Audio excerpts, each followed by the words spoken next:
जब ऊंचे पदों पे बैठे लोग कह देते हैं हिंदू हिंसक हैं, ऊंचे पदों पे बैठ के लोग कह देते हैं कि हिंदू सनातनियों का नरसंहार कर दो।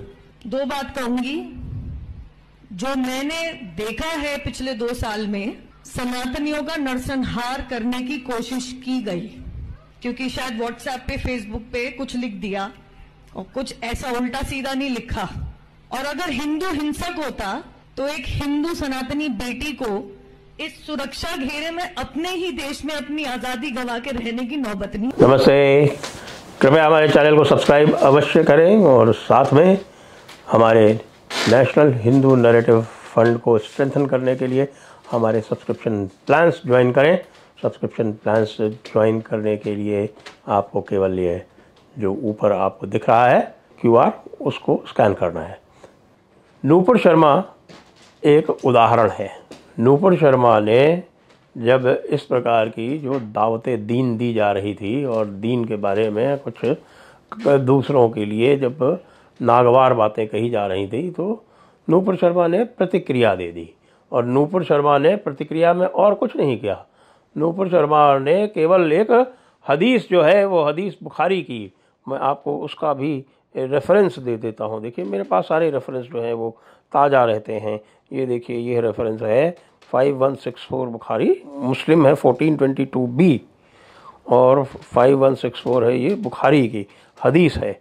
और ये हदीस जो है ये सही हदीस कहलाती है। सही हदीस का मतलब होता है कि ऑथेंटिक हदीस। और ऑथेंटिक हदीस जो है ये कही किसकी गई है, आपको बताऊं कि ये हज़रत आयशा की कही गई है। हज़रत आयशा कौन है? हज़रत आयशा को पूरा मुस्लिम विश्व जो है वो अपनी माँ मानता है। उनकी कही हुई हदीस यदि दोहरा दी नूपुर शर्मा ने, तो उसके ऊपर नूपुर शर्मा जो है उनको वाजिबुल कत्ल करार कर दिया गया। यह है बुखारी 5134 और 3896 और सही मुस्लिम 1422C और सुनन नसाई 3378। इनको नूपुर शर्मा ने अपने अंदाज में कहा, तो उसके ऊपर जो है ये पूरे लोग हावी हो गए। ये ऐसा क्यों करते हैं कि नूपुर शर्मा के सर तन से जुदा का जो इन्होंने हुक्म सुनाया है या उसका आह्वान किया, वो इसलिए करते हैं कि जो बड़ी किताब है उसके बारे में आप कुछ ना कह पाएँ।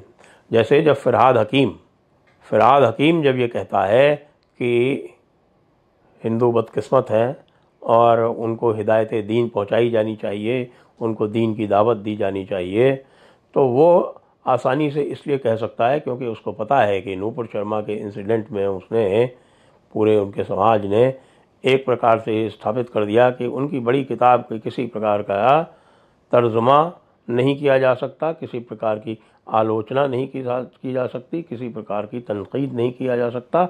It can not be criticised. ये इस्टेब्लिश करने के बाद में और उसके बाद फिर जो है ये अपनी दीन की दावत आरंभ कर रहे हैं।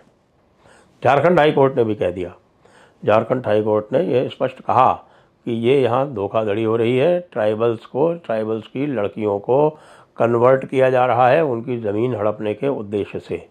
जी हाँ, बड़ा स्कैंडल चल रहा है। घुसपैठिए आ रहे हैं बांग्लादेश से और बांग्लादेश से घुसपैठिए आके वहाँ की जो जनजातीय लड़कियाँ हैं उनसे शादी कर लेते हैं और जनजातीय लड़कियों से शादी करने के बाद उनको कन्वर्ट कर लेते हैं और उसके बाद उनके ऊपर इस्लामिक लॉ लगा देते हैं और इस्लामिक लॉ के हिसाब से पूरी प्रॉपर्टी के मालिक बन जाते हैं। ये एक तरह से लव जिहाद कम ज़मीन जिहाद, ये डबल जिहाद वहाँ पर चल रहा है। इसको नोटिस किया है। उन्होंने कहा कि घुसपैठियों को भगाने के लिए झारखंड सरकार जो है वो पूरे प्रयास करे और पूरे दमखम से काम करे। इसी परिप्रेक्ष्य में ये महत्वपूर्ण हो जाता है कि भाई केंद्र सरकार भी इस दिशा में एक कॉम्प्रिहेंसिव कानून लेकर आए, क्योंकि कई प्रदेशों में एंटी कन्वर्शन लॉ है, कई प्रदेशों में नहीं है। मध्य प्रदेश में एक बड़ा काम हुआ। मध्य प्रदेश में वहाँ के कुछ विधायकों ने यह प्रस्ताव किया कि आर्टिकल 30 जो है उसको हटा दिया जाए, क्योंकि आर्टिकल 30 के माध्यम से ही ये मदरसे जो हैं वो चारों तरफ फल फूल रहे हैं।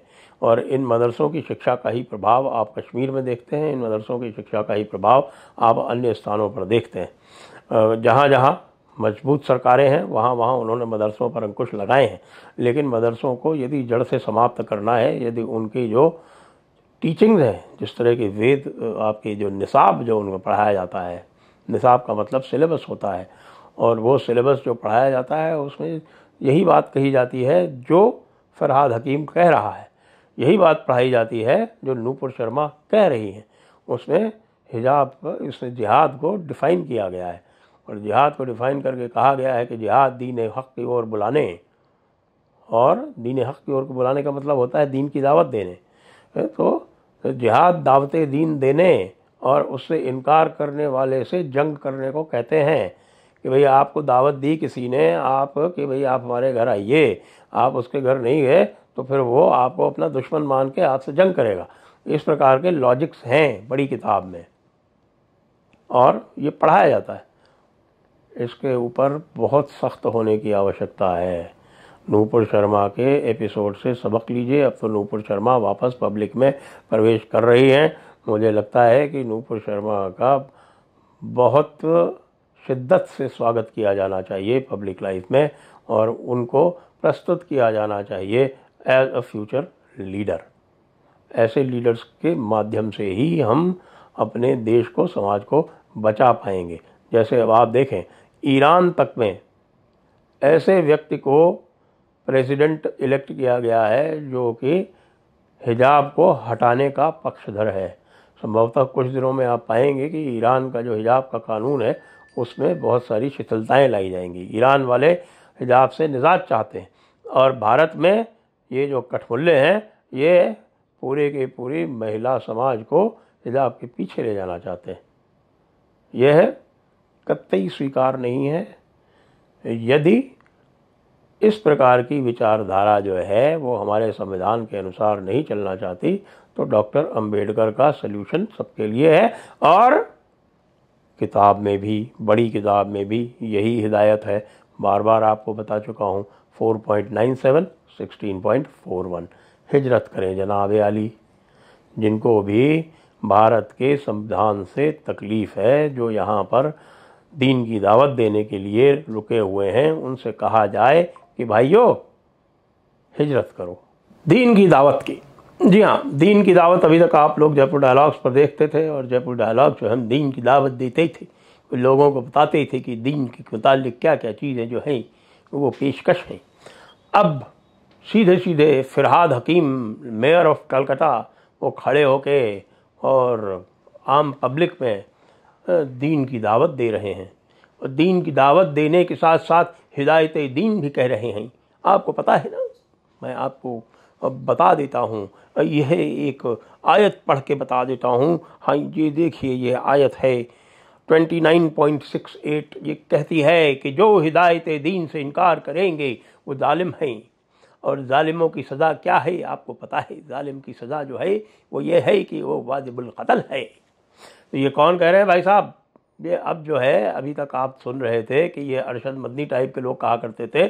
अब एक राजनेता, ममता दीदी का राजनेता, जिस ममता दीदी के यहाँ इस्लाम जो है वो, और इस्लाम के मानने वाले जो हैं वो बिल्कुल एक स्पेशल कैटेगरी के लोग हैं, और जो बाकी सारे हैं वो पूरी तरह से, जिसको आपको इस्लामिक रिपब्लिक्स में जिसको काफिर कहा जाता था, जो जजिया देने वाला होता था, वो उस तरह के दोयम दर्जे के इंसान, दोयम दर्जे के शहरी, दोयम दर्जे के नागरिक, दोयम दर्जे के सेकंड क्लास सिटीजन, ये स्थिति तो वहाँ हो गई है। और जब मेयर ऑफ कलकत्ता, ममता दीदी का राइट हैंड, वो खड़ा होके दीन की दावत देने लगे, हिंदुओं को बदकिस्मत कहने लगे, तब आप समझ लीजिए कि दीन जो है वो मुकम्मल हुआ। कुछ लोगों को लगता होगा कि भाई ये पॉलिटिशियन है, ये इस तरह की बात कर रहा है, भारत के संविधान के विरोध में बात कर रहा है, इसको भारत के संविधान के अनुसार पनिश किया जाना चाहिए, इसके ख़िलाफ़ जो है 195A IPC पुरानी और आज के ज़माने में 197 BNS ये लगनी चाहिए। तो आपको बता दें, आपकी पूरी तरह से आपकी हम किसी भी तरह के गलतफहमी दूर कर दें इस तरह की हिदायतों से और इस तरह की पेशकशों से और इस तरह के हुक्मनामों से बड़ी किताब भरी हुई है। और फ़रहाद हकीम ने जो भी कहा है, आप शौक़ से फ़रहाद हकीम को आप कसूरवार ठहराएं, लेकिन अगर आप फ़रहाद हकीम को कसूरवार ठहराते हैं और जहां से फ़रहाद हकीम पढ़ के ये कह रहा है उसको आप कहते हैं कि साहब कि ये तो रिलीजियस फ्रीडम है, तो भाई साहब समस्या हम में और आप में अधिक है और फ़रहाद हकीम और उनके जो आका हैं उनमें कम है। ये बात मैं भी कह रहा होता खाली तो भी बात ठीक थी। अब तो हाई कोर्ट्स ने लगातार ये कहना आरंभ कर दिया है। आप देखिए, इलाहाबाद हाई कोर्ट ने स्पष्ट कह दिया कि भैया ये जो चंगई सभा होती है, आपको पता है ना चंगई सभा क्या होती है? जिन्होंने नहीं सुना हो चंगई सभा के बारे में वो मैं बता दूं कि चंगई सभा जो है वो एक तरह का नाटक होता है, नौटंकी होती है। उस नौटंकी में कुछ लोगों को दिखाया जाता है कि वो बीमार हैं और बीमार होने के बाद जैसे ही उनको यीशु का संदेश मिलता है, हाँ उसी प्रकार से जैसे कि हिदायत इस्लाम होती है वैसे ही यीशु का संदेश होता है, और जैसे ही उनको यीशु का संदेश मिलता है वो तुरंत ठीक हो जाते हैं। तो चंगई सभा के बारे में आपको बता दूं तो चंगई सभा जो है इस समय बहुत ही लोकप्रिय है। कहाँ पर? पंजाब में ख़ास तौर से। अब इन्होंने जो है वो थोड़ा बहुत उत्तर प्रदेश, हरियाणा इत्यादि की तरफ जब रुख करना आरंभ किया तो वहाँ की सरकारों ने इसके ऊपर कार्रवाई आरंभ की, क्योंकि यह पूरी तरह से धोखाधड़ी है और धोखाधड़ी की संज्ञा में जो चीज़ें आती हैं वो अपराध है। इसलिए उन अपराधों के विरुद्ध आपराधिक कार्रवाइयाँ आरंभ हुई और इसी क्रम में इलाहाबाद हाई कोर्ट का ऑब्जर्वेशन आया। जय हिंद, जय भारत, वंदे मातरम।